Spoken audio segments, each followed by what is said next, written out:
윤석열은 지가 지 변론을 하는 거야. 정말 찌질하게 자기 때문에 지금 뭐 이렇게 끌려온 사람들한테 이런 얘기를 하는 게 말이 돼요? 정말 그거는 제가 비열하게 아주 자, 우리 민홍기 기자님 나오신 김에 하나 더 좀 이야기를 했으면 좋겠습니다. 쿠키뉴스. 8시간 대질 조사에서도 엇갈린 오세훈, 명태균, 기로에선 5기소. 자, 우리가 좀 명태균이 오세훈 이번에는 좀 쳐넣을 것 같은 액션을 보이던데 끝나고 나와서 정말 저는 이해할 수 없었던 게 8시간인가 대질했다는 거 아니겠습니까? 네. 그런데 명태균이 계속 주장한 부분에 대해서 만나고 뭐 여론조사 7회인가 보냈다라고 하는 부분. 근데 오세훈 정말 나쁘더라고. 이 뭐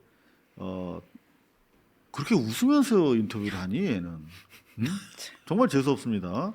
그러면서 하는 말이 뭐 실제로 평행선을 걷다. 명태균의 주장에 대해서 나는 평행선을 걷다. 라고 남 얘기하듯이 하더라고. 근데 명태균 말로는 다 기억 안 난다고 했다는 거야, 다. 근데 그게 무슨 평행선이야. 뭐 그대로 평행선이라고 기사를 다 써줬더라고. 문희옥 씨가 좋아하겠네. 노래 평행선. 한번 불러보실래요? 춤도 있잖아요. 아, 라인 제가 댄스 몰라서 여쭤본 평행선. 거야.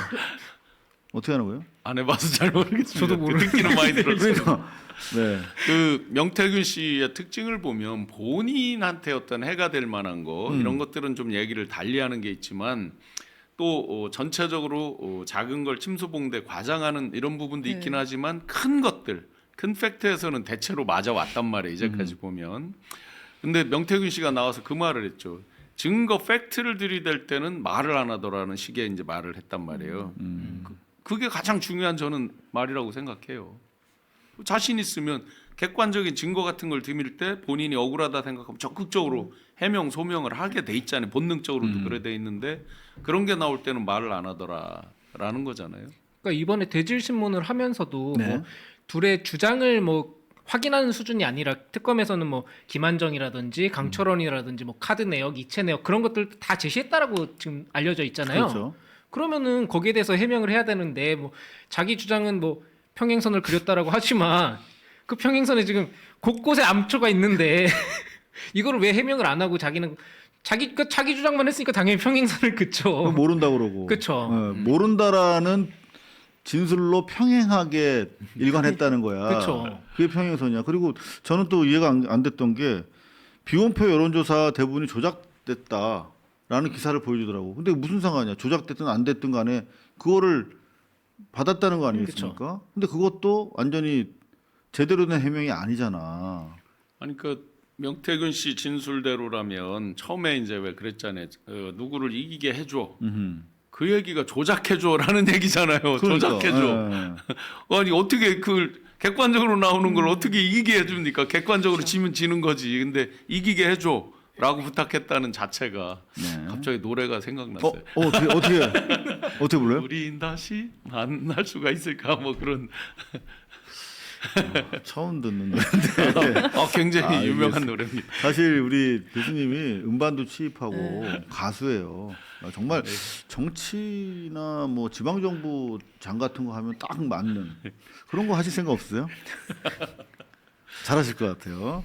네. 자, 기왕에 김건희 얘기했으니까 찌질이 윤석열도 좀 얘기를 살짝 할까요? 기왕에 이야기 시작한 김에 중앙일보.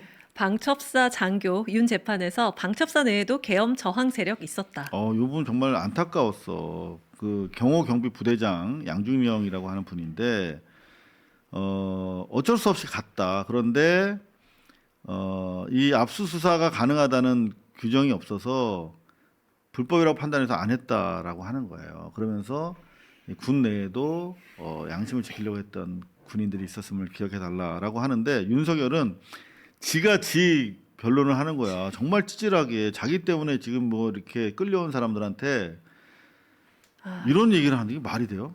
여러분에게 강압적이거나 일방적으로 명령을 이행하라고 내려온 적이 없지 않나. 여러분도 자유로운 분위기에서 법적 검토를 하고 일단 출동하자고 한 것 아닌가.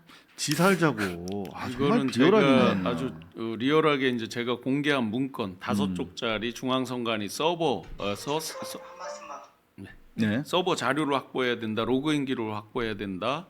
그런데 그게 단순히 그 당시 문서만 있는 게 아니라 2022년 3월 9일이 대선이란 말이에요. 근데 3월 4일 의정부, 3월 6일 경주 유세장에서 직접 발언을 해요. 선관위가 썩어 빠지면 뭐 때려 엎어야 된다는 식의 발언을 합니다.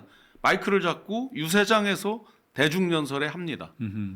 그래서 이미 그때부터 그런 마음이 다 생각이 있었던 있었어. 거예요. 맞아. 네. 갑자기 뭐를 해서 뭐 우발적으로 당신들이 알아서 간 거 아니야 이런 게 아니라는 점. 그리고 한동안 그 주목하지 않은 점들이 있는데 이들이 내란을 획책하고 이런 비상계엄을 하고 그럴 때 거슬러 가면 전두환때 했던 것들을 벤치마킹을 했을 것이고 가까이는 뭐를 했겠어요. 2015년 2015, 16 조현천 문건들이 있잖아요. 네. 이런 것들을 벤치마킹 안 했겠어요? 그렇죠. 박근혜 때. 네, 안 했겠냐고. 이게 2024년도 5월경에 박근혜 정부 때 일했던 대통령실 멤버들이나 또는 고위 관료를 갑자기 대통령실에 채용을 하죠. 그렇죠. 김주현 민정수석 이런 분들이 그쯤에 들어갔습니다. 그분들은 그런 것들을 알고 있는 분들이겠죠. 시점상으로 보면. 그래서 지금 주목받지 않고 있는데 그런 문건들을 분명히 참고했을 것이고 저는 내란 특검에서 그런 부분을 조사했을 것으로 추정합니다. 그때 당시에 사실 사이버 사령부라든가 댓글 부대가 다시 복원이 되거든요. 그리고 그 수사 과정에서 검찰이 면죄부를 주죠. 네. 고자들도 다 잡아들여야 됩니다. 그죠? 그래서 왜 제가 그거를 그게 중요할 거라고 보냐면 이번에 여인형 그 수첩에 보면 노아의 방주라고 하는 무서운 단어가 나오잖아요. 그건 엄청나게 무서운 단어예요. 그 노아의 방주에 탄 사람만 사는 거예요. 나머지는 다 그러면 거기서 여러 가지 북으로 보내서 거의 무조건 도발하게 만드는 그들의 자존심이 상해서 도발하게 만드는 이런 거잖아요. 근데 그 문건이 그 전 때도 있다는 거 아니에요. 그럼 어디서 벤치마킹을 했을까? 그러니까 이런 정말 부분까지도 봐야죠. 좋습니다. 짧은 영상인데요. 얼마나 윤석열이 비열한 인물인지 이 영상 보시면서 확인해 보시죠. 예. 마지막으로 하실 말씀 있으시죠? 12.3 계엄의 그 주범으로 지키고 있는 방첩사가 방첩사 내부에서도 그 12.3 불법 계엄에 저항하는 세력이 있었다는 게 좀 기록에 남겼으면 좋겠습니다. 이상입니다. 예, 알겠습니다. 예, 감사합니다. 웃어 비웃어. 자 일단 저희가 요 정도 마무리를 하고요. 대장동 이야기를 좀 우리가 대장동과 관련된 언론 보도도 좀 얘기를 해봐야 될 것 같아요. 근데 그 앞서서 지금 우리 신용환 교수님께서 뭐 워낙 지금 뭐 이것저것 준비하실 일이 많아서 여기서 먼저 좀 보내드려야 될 것 같은데 인사하시죠. 네, 뭐 대장동 정말 할 말 많습니다. 한 가지 그건 저희가 할게요. 네네. 한 가지 우려는 이제 검찰이 정무적이고 정치적인 플레이에 특수부를 중심으로 해서 굉장히 능하다라고 알려져 있잖아요. 이번에 그 대장동 거 나오기 하루 전날까지의 프레임이 뭐냐면 조작 수사, 불법 수사 관행 이 부분이 이제 가장 컸는데 갑자기 울고 싶은데 뺨 맞았다. 어차피 자기는 하체 힘이 없어서 넘어진 건데 저 돌뿌리 때문에 내가 넘어졌다 하면서 그냥 페인트 모션을 막 하고 있단 말이에요. 그거에 지금 온갖 프레임이 전부 이 전환되고 있죠. 항소 포기로 전환이 됐고 기승전 이재명으로 기결이 되고 있는 거예요. 여전히 저 검찰은. 그래서 이 항소에 대한 것이 주인공이 이재명 대통령님이 아니거든요. 전혀 아닌데 견강부회로 갖다 끌어들이고 한복판 싸움을 그렇게 그들이 끌고 왔다. 이 부분만큼은 우리가 프레임에서 혹시나 말려든 게 아닌가 하는 그런 경각심을 꼭 부탁드리겠습니다. 네, 우리가 프레임을 어떻게 하면 안 말려들지에 대해서 논의를 하도록 하겠습니다.